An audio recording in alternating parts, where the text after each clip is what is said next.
Welcome to the Getting Real with Hilary show, where ordinary heroes tell extraordinary stories during unique and never been heard before conversations with your host, Hilary Arno Burns. Hilary's unique listening and way of asking questions results in conversations that aren't usually talked about, so you can create the life that you really want but are afraid you can't really have. We are demonstrating the greatness in the human spirit and creating a world where we all reclaim our birthright of joy, happiness, purpose, and passion. Now, here's your host, Hilary Arno Burns. Welcome to the Getting Real with Hilary show, and today we have a very special guest. Her name is Julie Ryan.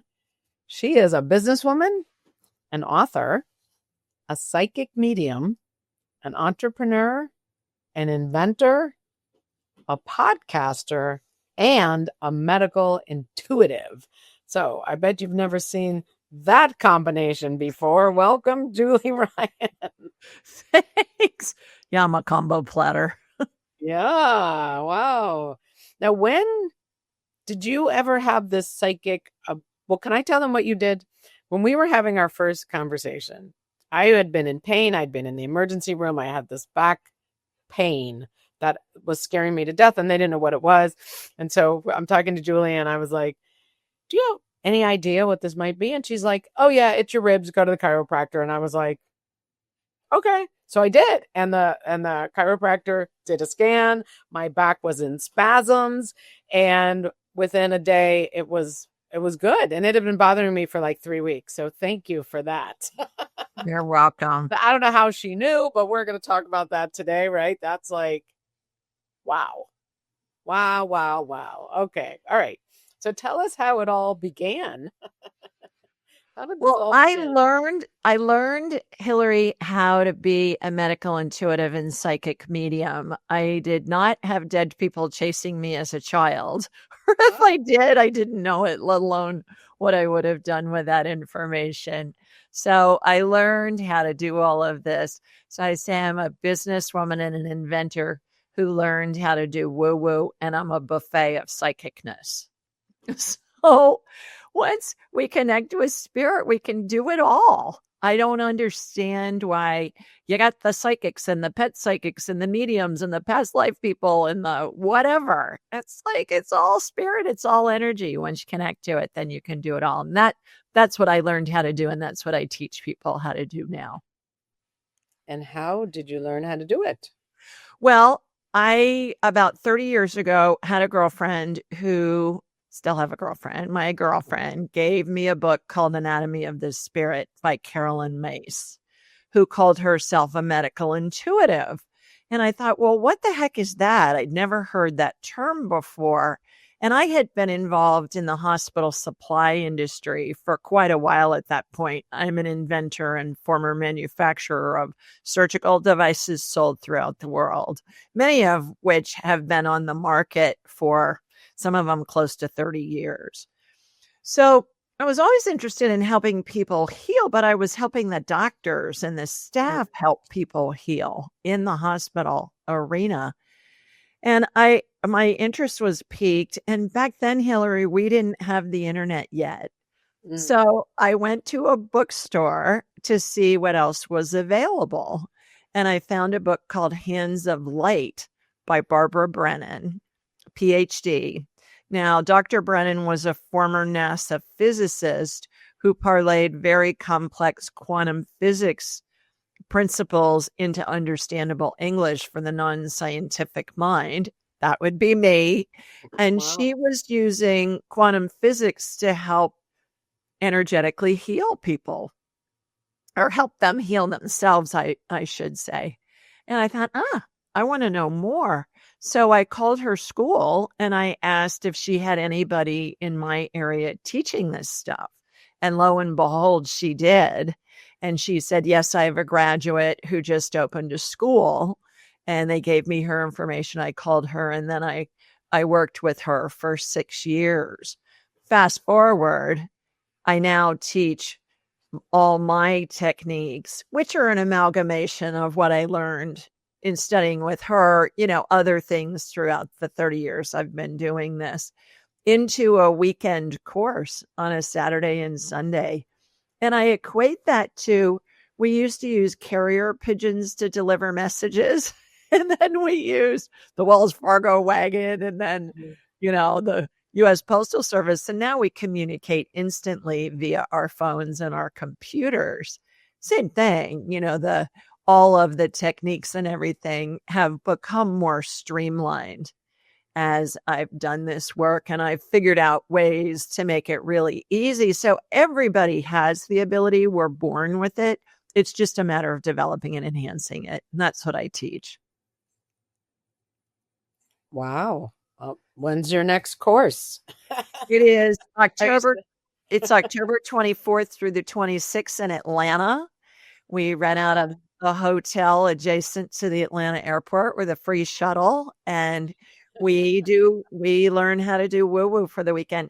And it's so much fun, Hilary, because a whole lot of my graduates come back. They fly in from all over the world on their dime just to volunteer to be a part of it.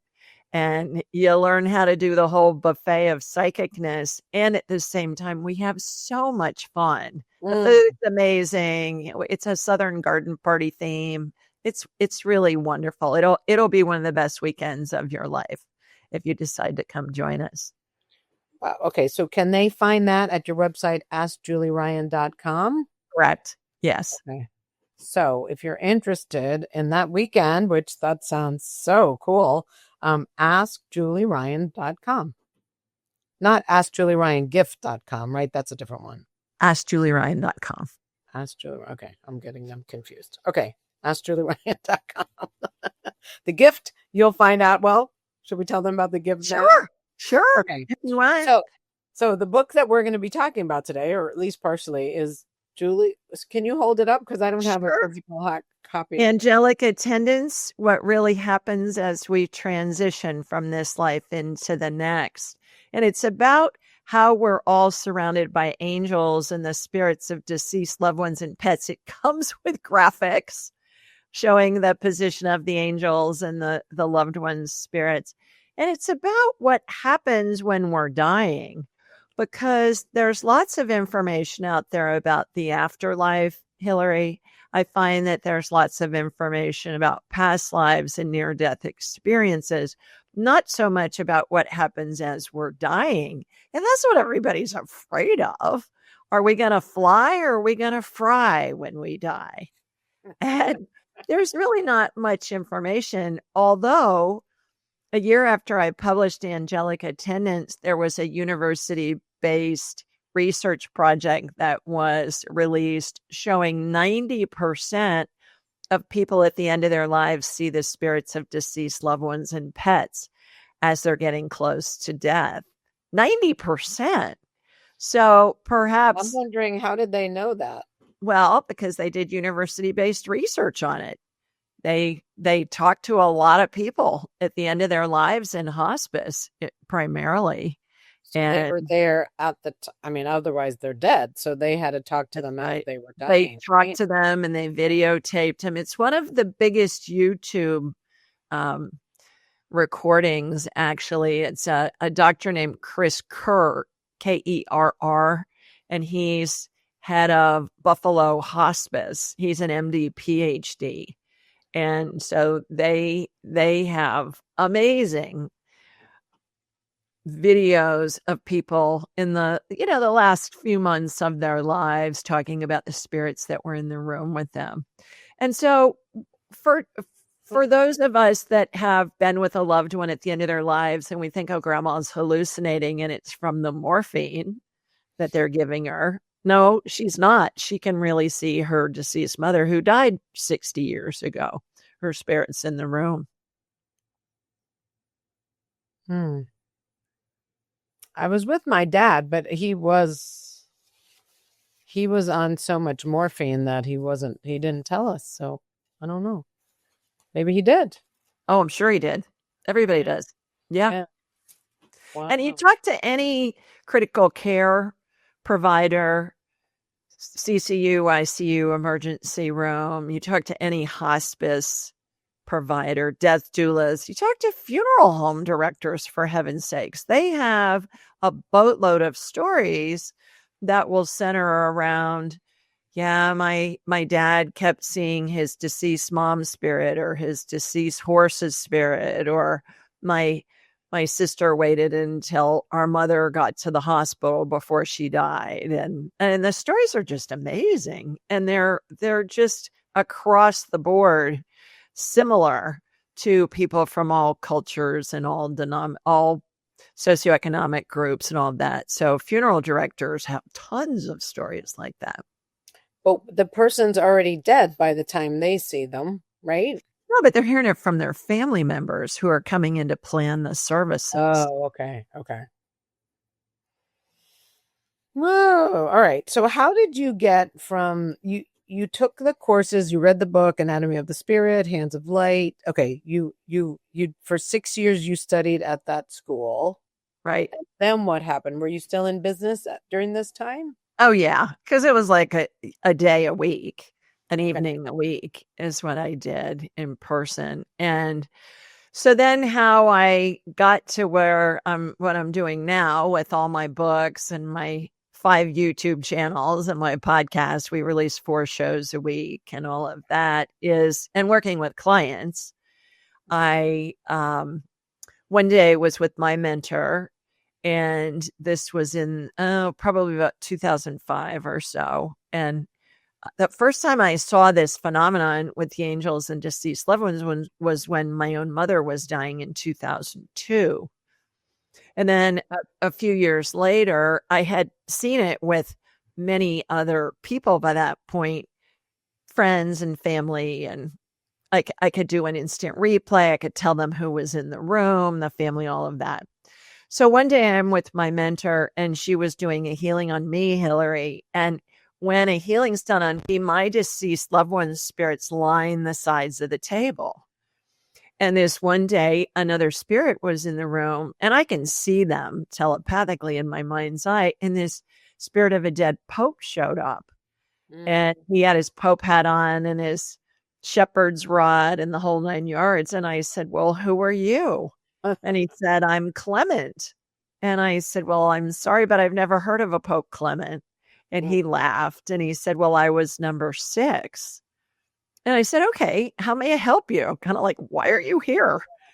And he said, you're supposed to teach the world what happens when somebody dies, because it's been so bastardized over the millennia and people are afraid and there's nothing to be afraid of. It's glorious.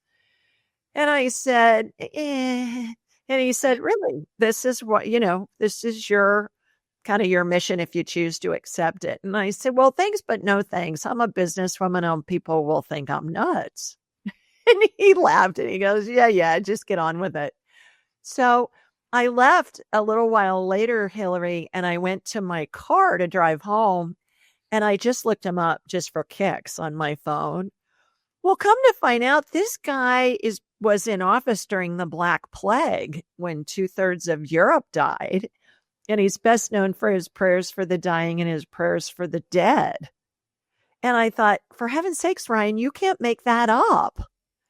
And so then it took another couple of years before I had the courage, the golden ovary courage. Guys have brass balls, girls have golden ovaries.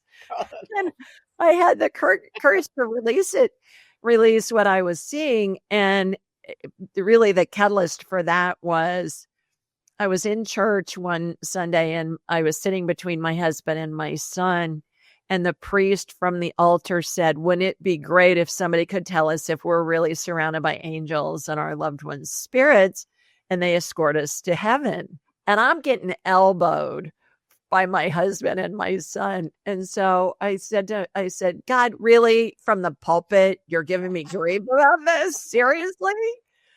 Wow. And I sold my surgical device company in 2015.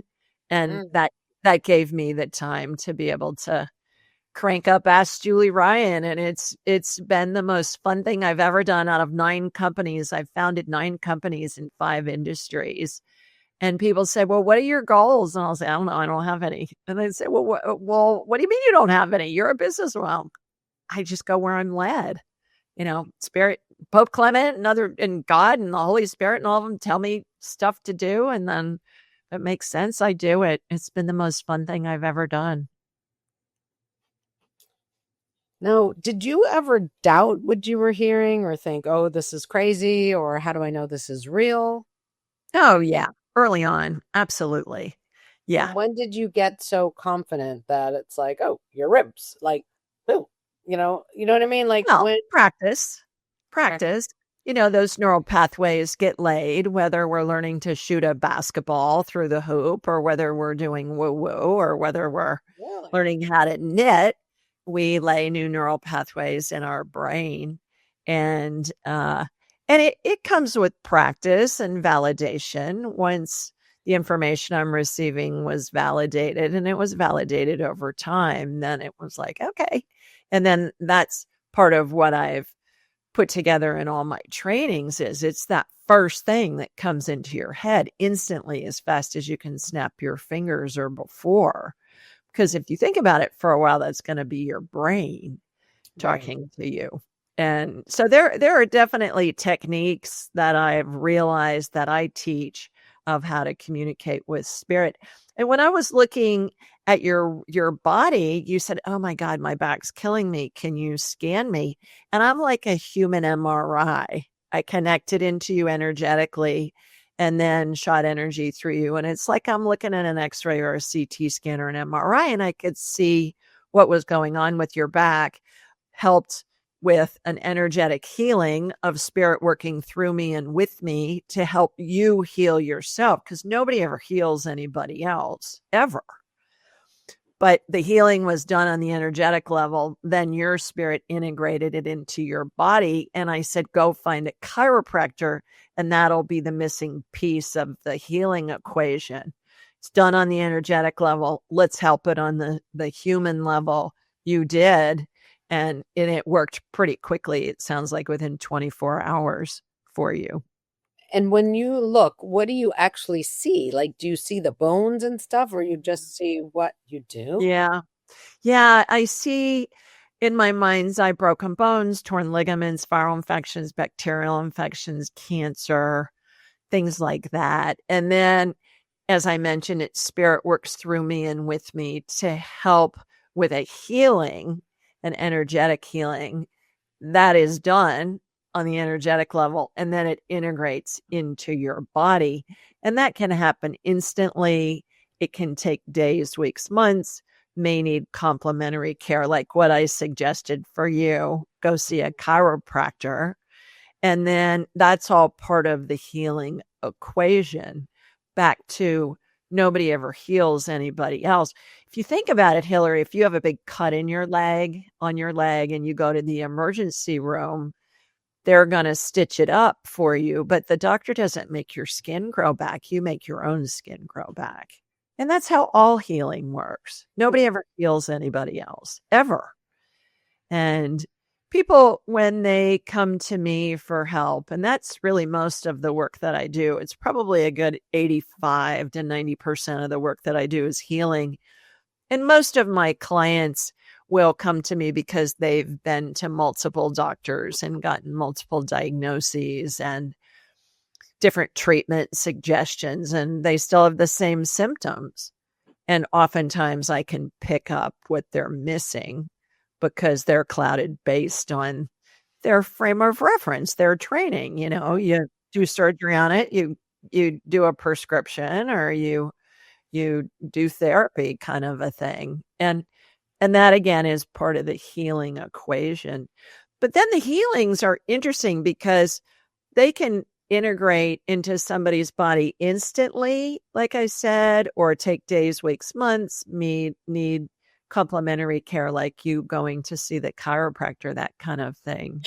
And at the end of the day, it's always the person's spirit's prerogative to utilize a healing in a way that best facilitates whatever's that person's exploring in this lifetime. So it's really fascinating to be able to see the healings. And that's what makes it so fun for me as an inventor and entrepreneur, because I get to see new healings from spirit all the time. And my clients, I'll say, you may hear me say, oh, cool, I haven't seen this before. And then it'll be part of my healing repertoire, my bag of tricks, right? That I'll see used with other clients. So can you actually see the healing being done? Oh, yeah. And I describe it to my client or the person who calls into my show. We do a live show every Thursday night at 8 Eastern, and people call in from all over the world. And we can scan them medically, talk to your dead grandma, scan your cat, do a past life thing, tell how close to death somebody is. Oh my It's really fun. It's a blast. You can do it just on the phone. Like somebody calls in and you can. Yeah. I could scan you if you were in a galaxy far, far away. Doesn't matter. I'll find you. It's all energy. That's so amazing. And you learned that. You weren't born with it. It wasn't a special thing. Wow. Yeah. And everybody has the ability when they're born. Think about intuitive ability. We've all had a situation in our lives at some point where we think of somebody and we either get a phone call from them or an email or a text, or we run into them and we say, oh my gosh, you've been on my mind, or I was just thinking of you this morning and here you are. Well, that's not a coincidence. That's your intuitive ability at play. We've all experienced that, or we have a gut feeling about something and we don't follow it. And then most of the time we regret it when we don't. Yeah. It's the same thing. We all have the ability. Little children are very good at this until they start shutting it down when the grown-ups in their lives say, oh, honey, that's just your imagination. That's not real. And they shut it down. So it's just a matter of enhancing and developing it. Wow.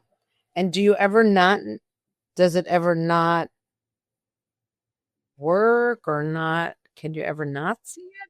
Like you just can always see? That's amazing. It's amazing. Wow, but I've done it. Like magic. Seems like. But I've done it. Well, but I've done it for decades. So, again, I'm really good at it because I probably scan 3,000 people a year. And so it's just like, Kobe Bryant used to be able to throw a basketball and get it in the hoop most of the time, just because he'd done it so many kabillions of times. And but it seems like X-ray vision. Like it is. Like could I practice seeing through this wall in front of me? Yeah. It's called remote viewing. I teach that too. Oh yeah. Yeah. It's part of the work that we do, because our dear friend of ours had surgery last week, and I can remote view somebody when they're in the operating room. I can read the anesthesia equipment real time. I can tell you how many surgeons are working on the patient. I can tell you their guardian angels over the head of anesthesia. I can tell you how many spirits are in the room. I can tell you at what phase of the surgery they're in. They're getting ready to close. No, they've just started. Whatever. So I was reporting to the wife of the patient. Wow. Now, what if you could see something going wrong? Is there anything you can do? Well, send healing to the person. But again, it's always that person's spirit's prerogative what they do with that healing.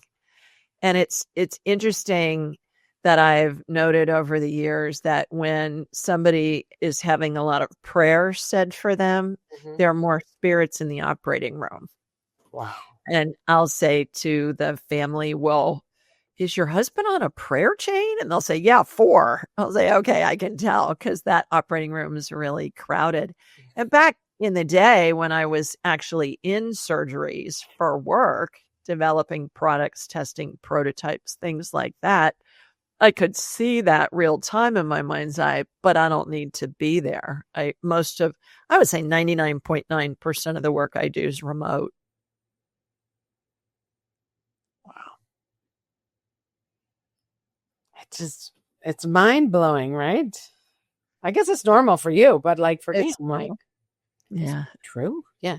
Wow. Yeah. Obviously it is. Wow. Yeah. Woo! Well, and sometimes I speak at doctor organizations and to interns and medical students and others, and they're not jaded because they haven't been taught that it's not possible. And there's so much research coming out to validate and corroborate the information that we're conveying. And I've had many doctors over the years call me and say, okay, how are you doing this? How did this new kidney get generated energetically and it's showing up on the scans? Or how did you know that the cancer had metastasized to the lungs when it's not showing up on the PET scan yet? And I can see it months sometimes in advance. And it's just another form of healing that is, I believe, has been around since the beginning of time.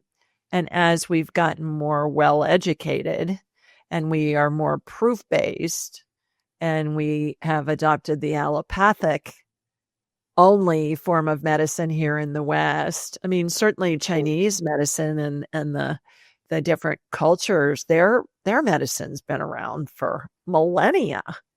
The indigenous cultures medicine, the Druids, all those women that were burned at the stake, that were witches, they were all healers.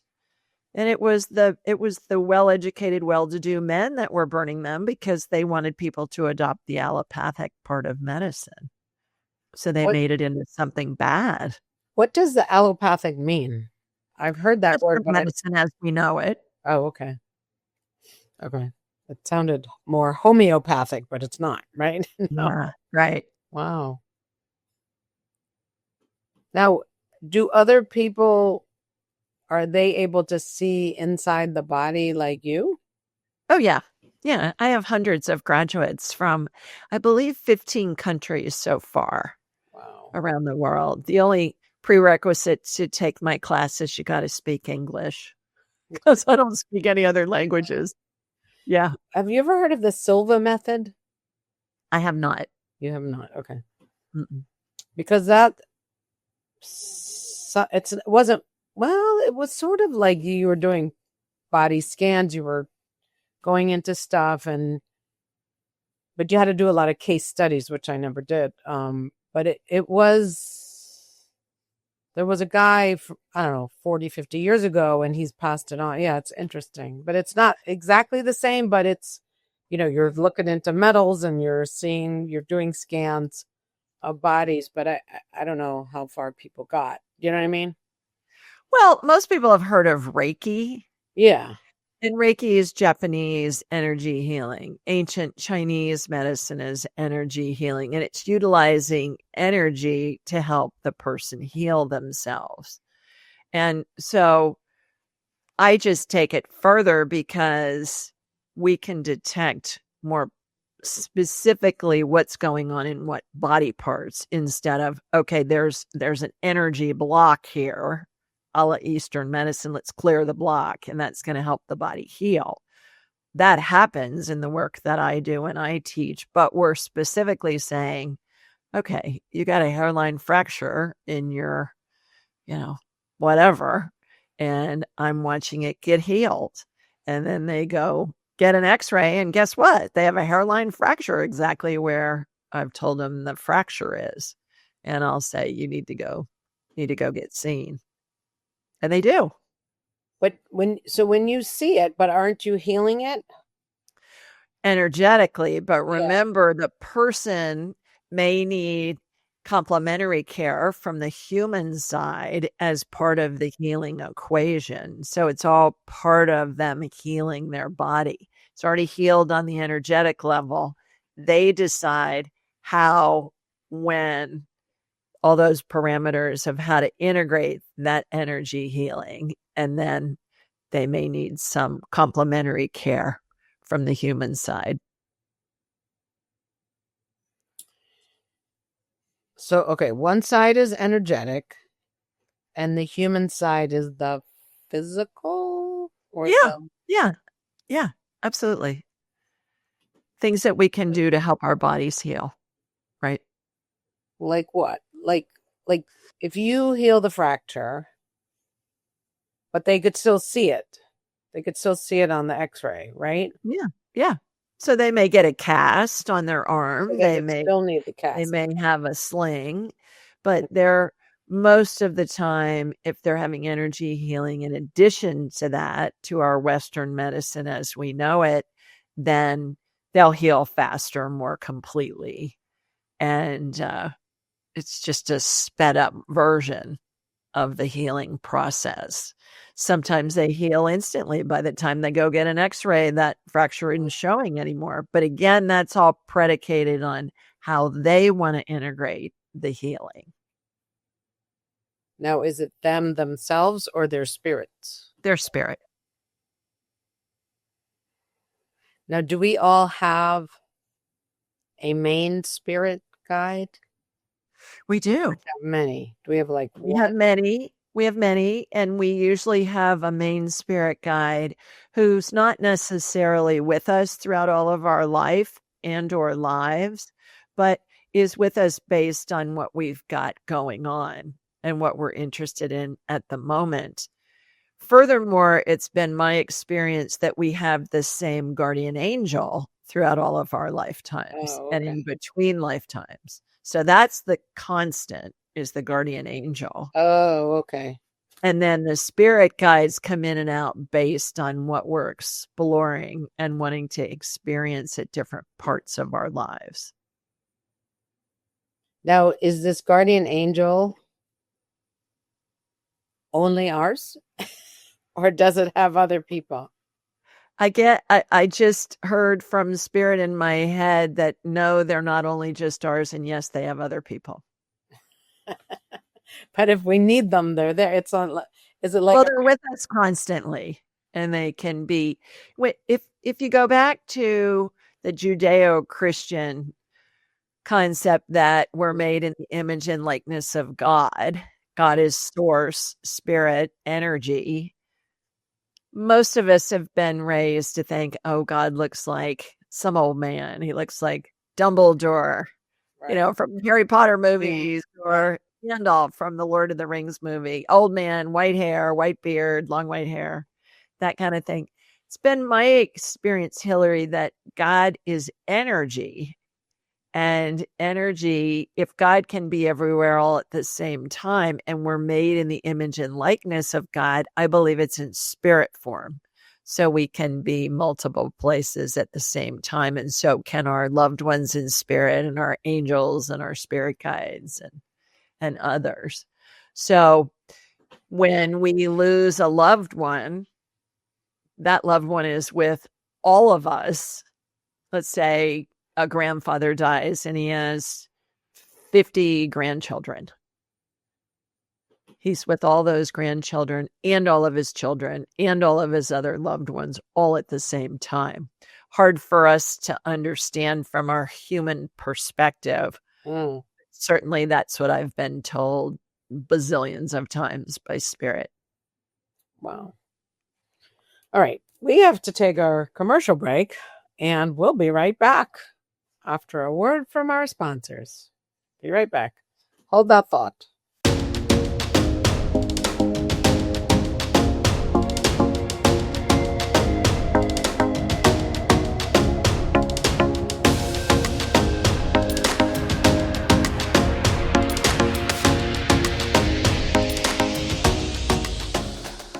Has social-emotional learning become just one more thing on your teachers' plates? Do teachers and students both find it boring and ineffective? Then bring Kikori to your school. Kikori transforms classrooms through experiential SEL activities that help students play, reflect, connect, and grow. Even better, students say it's more fun than recess.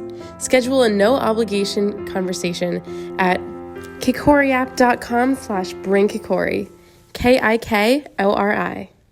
Hey, it's Hilary from the Getting Real with Hilary show. Life can be messy, raw, and real. And sometimes we're afraid to feel vulnerable. We're afraid to be that real self. Well, that's exactly what the Getting Real with Hilary show and Getting Real movement is all about. Being our true selves. Every week, I bring you stories of transformation, authenticity, and hope. People getting real with their struggles, their faith, and their breakthroughs. So don't miss a thing. Subscribe to my weekly newsletter today. You'll get stories, links to everything new, and how to create a life you love every week directly to your inbox. You can also find my books on Amazon. My courageous and riveting memoir, The Second Piece of French Toast, in case you feel stuck in your life and want to get inspired. How I came out about my no sex life in my marriage, in my second book, Real Talk. That one will get you speaking up in ways you've been too afraid to do so, and really creating amazing freedom. And my third book, How to Stop Fixing Yourself and Start Having Fun, the name is called Your Bullshit is Your Blessing. Find links to everything and subscribe to my YouTube channel, Getting Real with Hilary, and you'll find the links in the header. So visit, and you can also visit gettingrealwithhilary.com, because the real you is worth it and wants to come out.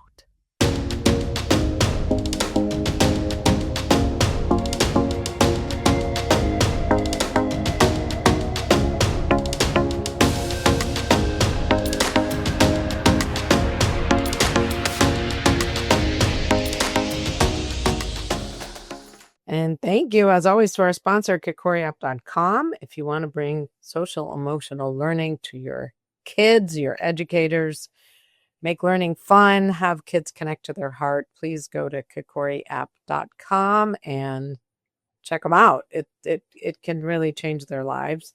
And thank you to our other sponsors. We have Jerry Dale, we have Ed Hajum, we have me, and we will have some others probably by the time this airs, which I will thank in subsequent episodes. And welcome back, Julie. All right.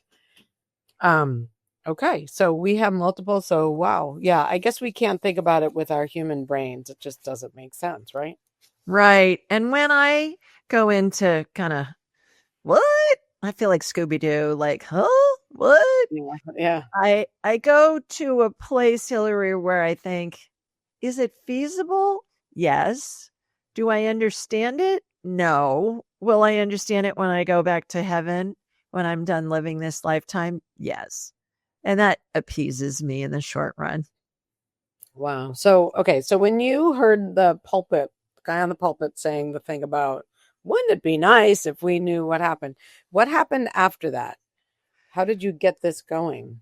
Well, I had already seen several people at the end of their lives, again, in my mind's eye, family and friends, and I developed what I call the 12 phases of transition.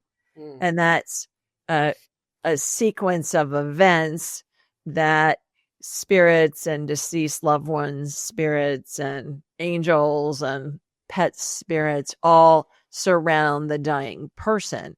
And that configuration changes as the dying person is getting closer to their departure. And so I coined it the 12 phases of transition. It's important to remember that everybody goes through the 12 phases, regardless of if they die instantly, like in the case of a homicide or suicide, or whether they die over days, weeks, months, years, over a prolonged illness, perhaps. Because time doesn't exist in the spirit world. Time's a human creation.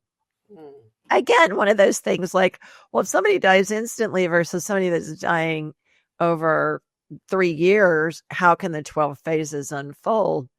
Because time doesn't exist in the spirit world. It can all happen instantly in a nanosecond, or it can happen over different times. So what happens is the spirit exits through the top of the body and it holds on. It looks like a speech bubble that you'd see in a cartoon, what the character is thinking or saying. And then the dying person's closest maternal spirit is the first one that arrives. If I was dying, my mother would be there because my mother's deceased. If she was still alive, it would be my maternal grandmother. She was still alive, it would be her mother. It's always on the maternal side, which I find really interesting.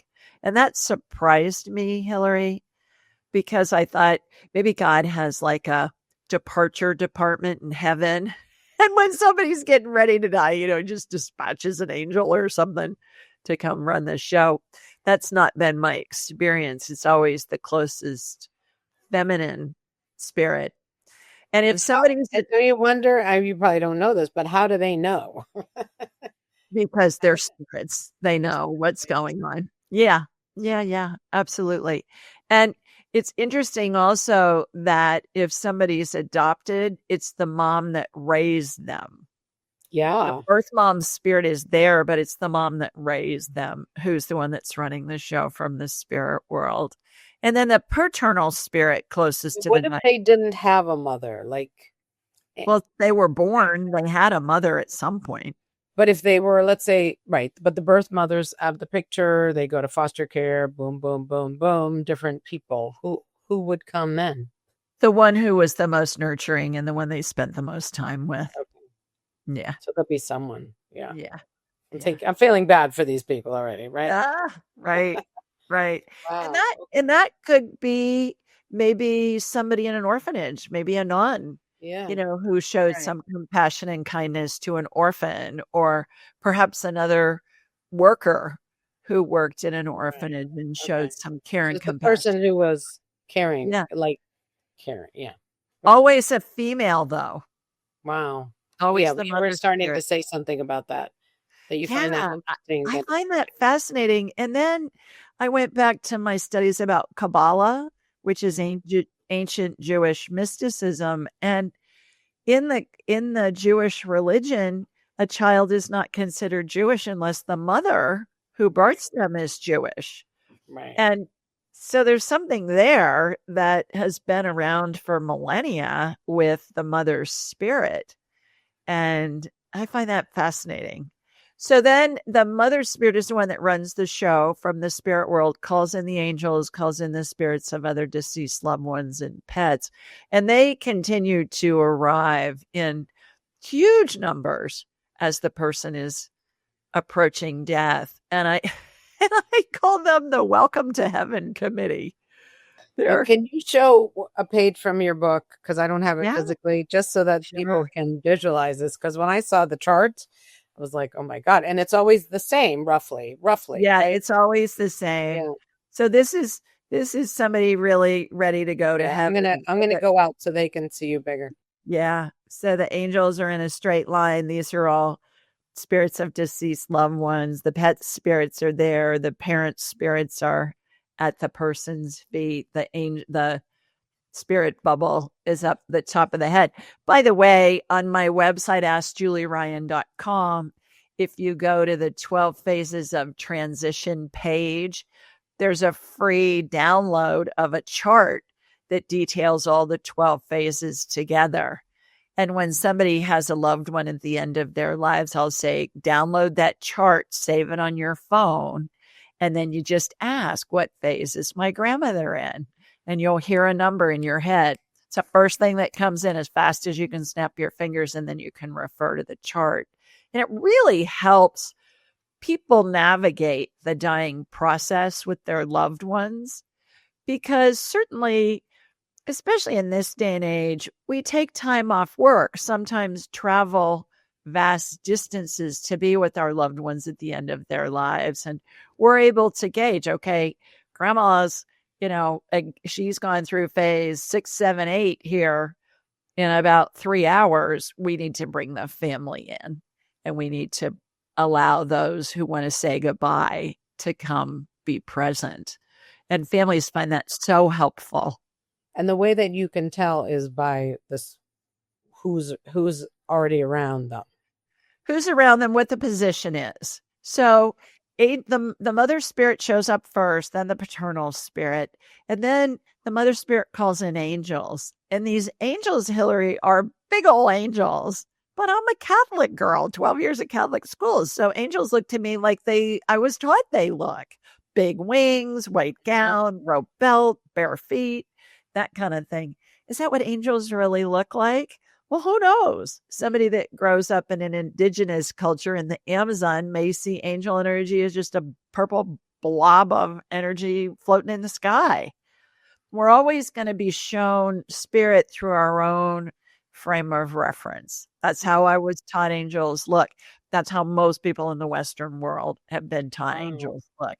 So they show up and they form a circle around the person who's dying. And then as the person gets closer to death, that circle opens up into a horseshoe and then eventually a straight line across the foot of the bed. For instance, if somebody's in a bed.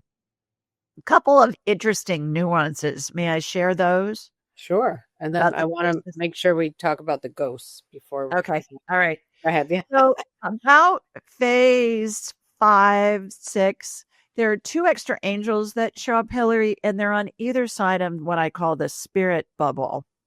And about phase 9, their wings start to move.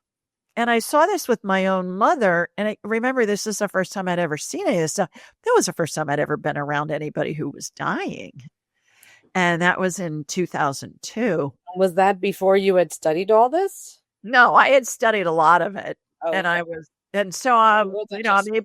I'm able to see spirits and be able to communicate with spirits. And I'm going, whoa, what is this?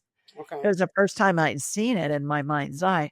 So these 2 extra angels show up halfway through the 12 phases. And I thought, I don't know what they're going to do, but I know they're going to play an integral role in my mother's spirit's departure. So about phase 9, their wings started to move. And it was this slow rhythmic movement that reminded me of a giant owl's wings. Owls are silent and they kind of have this free flowing rhythm of their wings. And as these angels' wings moved, I saw a vortex forming above my mother's head. I could see it, I could feel it, I could hear it.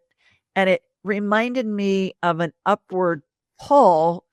And it was kind of like when you're in the car wash and at the end and they turn the dryer on and it's sucking all the water off your car. That's what it reminded me of. So I thought, well, this is going to be interesting. And certainly it is what helps separate the spirit from the body. So the spirit can go to heaven and is escorted to heaven by angels.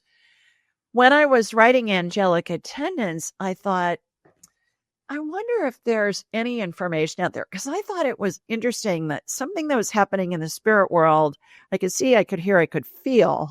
And it had a dramatic impact on my mother's dying process. So just for kicks, I did an internet search on owl wings vortex.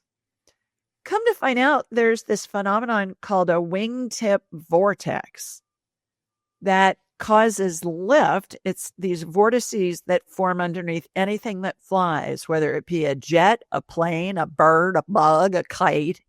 And there are these vortices that form and they cause lift. So if you do an internet search on wingtip vortex, you will find thousands of aeronautical engineering drawings, pictures, articles. And I thought, oh my goodness, this is something happening in the spirit world. And it's affecting us here in our human world. Would you think without that, the wings movement, that the spirit can't get out? Do you think it needs it to come out?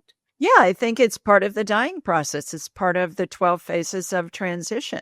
So it's one of the integral pieces to help the spirit separate from the body. Wow. And so a couple of points on that. First of all, most near-death experiencers talk about going through a vortex, right? And sources like a black tunnel. hole. Like a tunnel. Yeah. And a lot of them, regardless of culture, education level, socioeconomic level, they talk about going through a vortex or a tunnel. And a lot of them talk about a spinning, a rotation that's happening. Furthermore, when I was writing Angelic Attendants, I thought, okay, there's this prayer said at the end of every Roman Catholic funeral, and it's called In Paradisum, which in Latin stands for into paradise. And it talks about the angels and your loved ones will greet you and lead you into paradise. And, I've been to a bazillion Catholic funerals. And at my mother's, I thought, oh, my word, this is what I saw with my mother. So when I was writing Angelic Attendants, again, I did some research and learned that prayer began as a 5th century Gregorian chant. So I have to believe that perhaps people have been able to see the 12 phases of transition since the beginning of time. And certainly it took till the 5th century, perhaps till somebody was well educated enough that they could read and write. And the most well educated people back then were men living in monasteries and synagogues. Wow. So I got to think there's some little monk that was sitting in that monastery that wrote this prayer that's come down through the ages, and it's describing what I see in the 12 phases of transition. I thought that was remarkable. It's also remarkable that you were selected by one of the popes and that the guy on the pulpit knew that and got that message. Do you know what I mean? When you think about it. Yeah. Well, and now like you were in the medical field, right? You had been in operating rooms, right? I mean, you were an inventor, you were not, but still, that's I know. pretty. Like, don't you ever say like, "Why me? Why did you pick me?" Right, or something? Well, it's when I look at it that way, it's certainly very humbling, and also I have the background to know how to get this information out. And they knew that. And that's what Pope Clement said. He said, everything you've done in your life has prepared you for this. But the interesting thing about Angelic Attendants is there are many churches and synagogues that give this out. Churches of all denominations give it out to families who come in to plan a funeral or families who have a loved one at the end of their lives. And I've lost count of how many hospice facilities give this out and have it in their library. And anybody that wants a free copy, just go to askjulieryan.com and you'll see it on the homepage, or you can go to julieryangift.com and we'll send you a free digital and audiobook version. We have it in Spanish as well that we offer for free. The paperback is given out as kind of like a funeral gift by a lot of people. And I have a client that told me that she put a copy of this book in with her important papers, like her will and her living will and all of that. She said, I want my family to have this information when I die so they know what's going on. I think this stuff should be taught in the schools, which is why I give away thousands of free copies of it, because certainly we're all going to lose a loved one. And certainly we're going to be in that position at some point in our lives, and there's nothing to be afraid of. Wow. Maybe not today. My motto is happy, healthy, dead, but it's something that we're all going to experience. And that's what Pope Clement what he prodded me to do, and he's still around. I talk to him all the time. Oh, is he proud of you for doing it? I'm sure. I haven't heard that in so many words. Usually I'm consulting him on what the next adventure is on the Ask Julie Ryan front. And it's funny too, because early on, Hilary, I would argue with him as to why things couldn't be done. Right. And then I realized he's a spirit. He has access to universal energy. What am I doing arguing with this spirit? He knows, and he's always right. So over the years, I do tease him. He's got a great sense of humor. And one time I said to him, I know who you are after all this time. You don't have to wear the Pope hat. And he said, yeah, but it looks good, don't you think? I said, all right. Okay, all right. Well, believe it or not, we have 1 minute left. Okay. So what would you like to say in closing? I know they can get the free book by going to julieryangift.com, right? Correct. Without the ask, just julieryangift.com. Okay. What would you like to leave people with? And just everything's available at askjulieryan.com. We are on all the podcast networks. We've got 5 YouTube channels in 5 different languages, and 7 books and classes, online classes, in-person classes, and come join us for any and all. Call into the show if you've got a question. And come join the fun. It's a blast. So if they have like a healing question, if they have someone about to pass, like which people should be calling in? Any and all, anything spiritual. I'm a buffet of psychicness. And I have graduates that work with me that work with clients as well. And they're fabulous too. And they can access all of them on my AskJulieRyan.com website. Awesome. Well, thank you so much. This has been fascinating. Thank you for the work you're doing. Thank you for taking up the challenge from the Pope. And really, it's amazing. It's really amazing. Amazing life you have there. So thanks. Thanks for living it. Yeah, thanks for living your life. Thank you. Thank you for talking with me today. Welcome. It was fun. All right. Bye, everyone. Bye. Thank you for watching this episode. I started getting real with Hilary when I discovered that I was a people-pleasing, pleasant phony and wanted to be more of my real self. We can grow together if you will like the show, subscribe to my channel, and share this episode with your friends and family so that we can have a world that's more real.